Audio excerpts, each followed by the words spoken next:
Hello friends, मैं हूं ईशांत। आप सभी का स्वागत है इस वीडियो में। आज के इस वीडियो में हम बात करने वाले हैं क्लास 11th के माइक्रो इकोनॉमिक्स के चैप्टर नंबर 5 की, जिसका नाम है थ्योरी ऑफ डिमांड।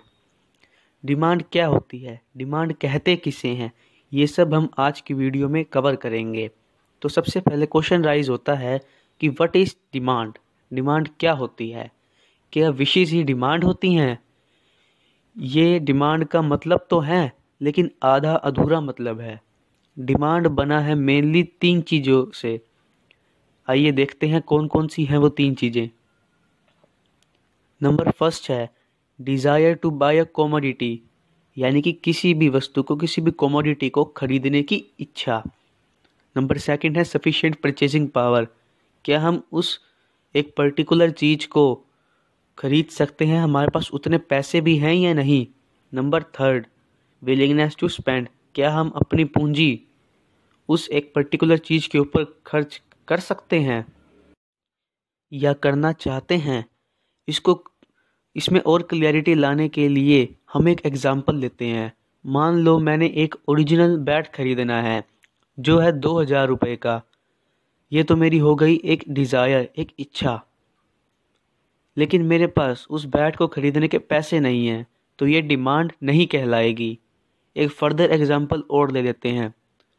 मान लो मैंने जो बैट खरीदना है, मेरी इच्छा भी है और मेरे पास उसको खरीदने के पैसे भी हैं, लेकिन मैं अपने पैसे, अपनी पूंजी उस एक पर्टिकुलर चीज़ के ऊपर स्पेंड नहीं करना चाहता, तो ये भी मेरी डिमांड नहीं कहलाएगी।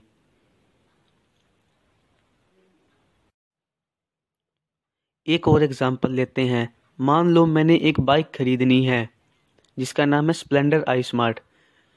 ये तो मेरी इच्छा है कि मैंने खरीदनी है, मेरे पास उतने पैसे भी हैं कि मैं खरीद सकता हूँ, और मैं अपने पैसे, अपनी पूंजी उस एक पर्टिकुलर चीज़ के ऊपर स्पेंड करना भी चाहता हूँ, तो ये हमारी डिमांड कहलाएगी।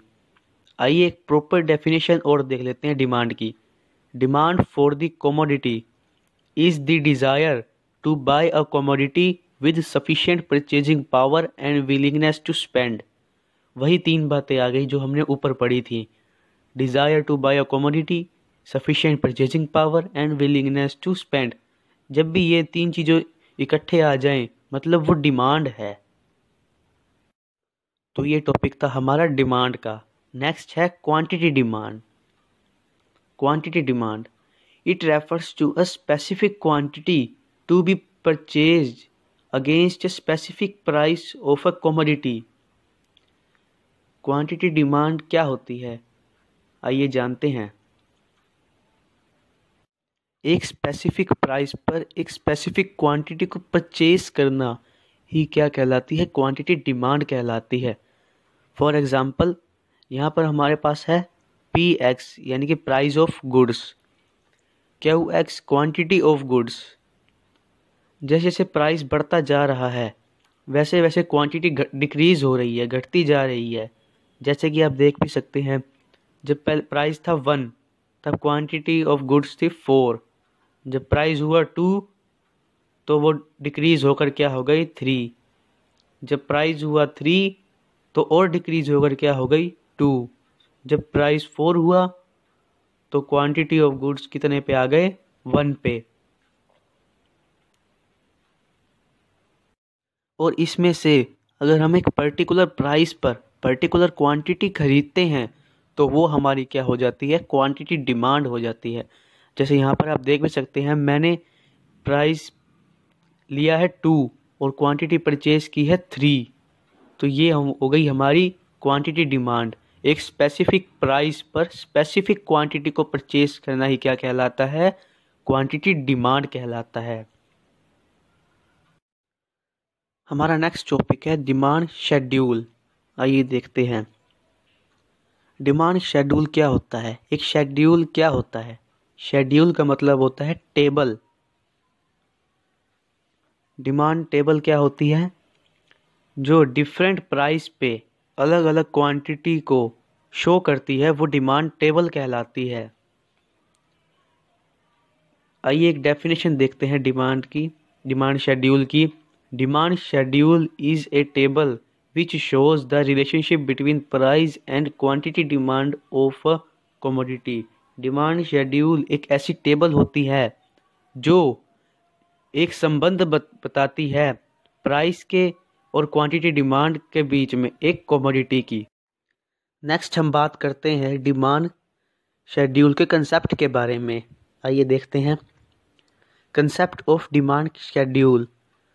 यह दो प्रकार का होता है, इंडिविजुअल डिमांड शेड्यूल और मार्केट डिमांड शेड्यूल। सबसे पहले हम पढ़ते हैं individual demand schedule. It refers to the demand schedule of the individual buyer और कंज्यूमर इन द मार्केट। मतलब एक ऐसी डिमांड शेड्यूल जो सिर्फ इंडिविजुअल बायर के लिए या इंडिविजुअल कंज्यूमर के लिए है मार्केट के अंदर। ये था हमारा इंडिविजुअल डिमांड शेड्यूल। आइए इसके एक एग्जाम्पल देखते हैं। एग्जाम्पल करने से पहले इसके एक मेन पॉइंट्स पे ज़रा नज़र डाल लेते हैं। इसके 3 मेन पॉइंट्स हैं। There is inverse relationship between price and quantity demand. एक इनवर्स रिलेशनशिप है किसके बीच में? प्राइस के बीच में और क्वांटिटी डिमांड के बीच में।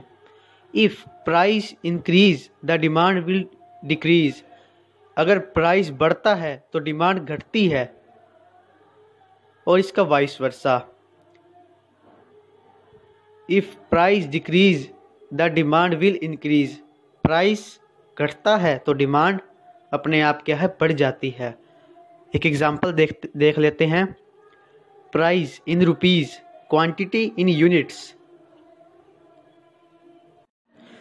जब हमारा प्राइस था 5 रुपीज़ तो यूनिट्स थी 5। जब प्राइस घटकर 4 हुआ तो यूनिट्स जो हैं ऑटोमेटिकली बढ़ गई और 10 हो गई। जब प्राइस और घट गया, 4 से 3 हो गया, तब यूनिट्स और बढ़ गई 10 से 15। 3 से 2 हुआ प्राइस, तब यूनिट्स हुई 15 से 20। 2 से 1 हुआ प्राइस तो यूनिट्स हमारी और बढ़ गई, बढ़कर क्या हो गई, 20 से 25। नेक्स्ट हम बात करते हैं मार्केट डिमांड शेड्यूल के बारे में। मार्केट डिमांड शेड्यूल क्या होती है? एक ऐसी डिमांड शेड्यूल जो 2 या 2 से अधिक बायर्स या कंज्यूमर्स या प्रोड्यूसर्स के लिए बनाई जाती है, उसे कहते हैं मार्केट डिमांड शेड्यूल। इसका एक एग्जांपल देख लेते हैं। Price of ice cream in rupees, firm A demand, firm B demand और मार्केट डिमांड। मार्केट डिमांड वो डिमांड होती है जो सभी फर्मों के मेल से बनती है। देखते हैं इसका एग्जांपल। जब आइसक्रीम का प्राइस था 1, तब फर्म ए की डिमांड थी 4 और फर्म बी की डिमांड थी 5, और इन दोनों को प्लस कर दिया जाए तो हमारी मार्केट डिमांड आ जाएगी। 4 + 5 = 9। जब प्राइस बढ़कर 2 रुपीज़ हुआ तब फर्म ए की डिमांड घटकर क्या हो गई, 3, और फर्म बी की 4। 3 + 4 = 7।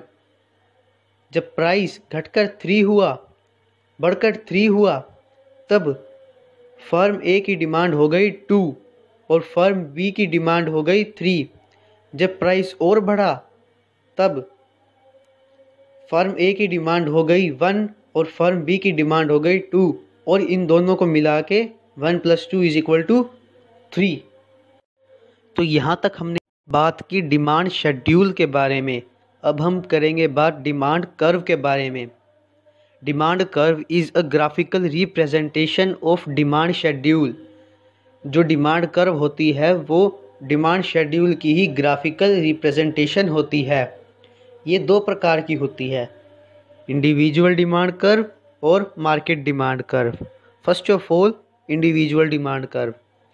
It is the curve showing the different quantity of a commodity that one particular buyer is ready to buy at different possible prices of a commodity। मतलब एक ऐसी कर्व जो अलग अलग क्वांटिटी, किसी भी चीज़ की अलग अलग क्वांटिटी पे that one particular buyer is ready to buy एक पर्टिकुलर बायर रेडी है खरीदने में at different possible prices of a commodity, अलग अलग पॉसिबल प्राइजेस पे किसी भी चीज़ की।